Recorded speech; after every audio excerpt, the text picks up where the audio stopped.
babu 58 kariyadu salihin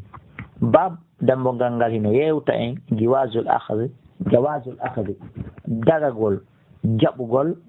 min ghayri mas'alatin ko alda e toragol si okkorama wala tutalla ilay hara on tigi weɓitanaki dagagol jabugol si goɗɗo okkorima tawa a toraki a weɓitaki a yurmintinaki dagagol jabugol ko goɗɗo okkorma ko wonɗa patrowo an salim ƴettama e salim bun abdillah bun umar an abi ko ƴette ben makko abdillah bun umar an umar ko ƴetta e senna umar radiallahu anhu qala o maaki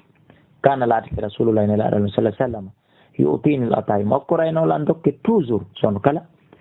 fa qulu mi inna ne laaɗo ati okku ɗum ɗo man huwa afdaru ilayhi faade on ɓurɗo hatonjide e muɗum minni dilamni ɗum mana nelaɗo taw kan no ƴettu okkoya ɗum goɗɗo ɓurɗo tampude ɓurɗo lan hatonjinde kañum seydna omar wiya ɗum neɗaɗo si nelaɗo okkoriɗe fa qala nelaɗo jaabo no huduhu jaɓu ɗum mokkorima jaɓu ida ja'aka si arima min hadal mali immorde ndiɗo jawdi shay'un goɗɗum ko okkoraɗa wota ruttu wota junnutu wa anta tawa an ghayru mushrifin wona a illitaniɗo fimu wala sa'il wona a toriɗo fa hudu jaɓu ɗum wota ruttu so wona ɗum weltinta ɓerde okkoɗoma on fatama walhu mawnina ɗum alegoye jogoɗa ne'a ɗuɗɗina fa in shi'ita siɗa faala kulhu ñaama o in shi'ita siɗa faala ta sottaka bi tan kadi ƴettano ya okka okkitira itta sadaka on mo tawata hiɗa ɓurimo tampude e himo ɓurma tampude heɓa baraji ɗin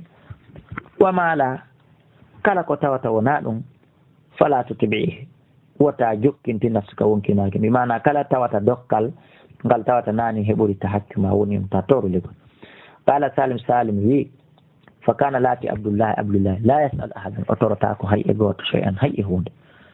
wala yaruddu o ruttata kadi shay'an hay e hunde utihi ko okkora o jonnitata ko okkora o kadi o jaɓe muttafaqun alayh koni julɗo hani wawde mushrif ko wiyete ƴellitagol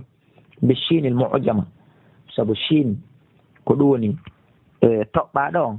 ay mutatalli'un ilayhi ƴellitoto ɗo muɗum weɓito lerɓito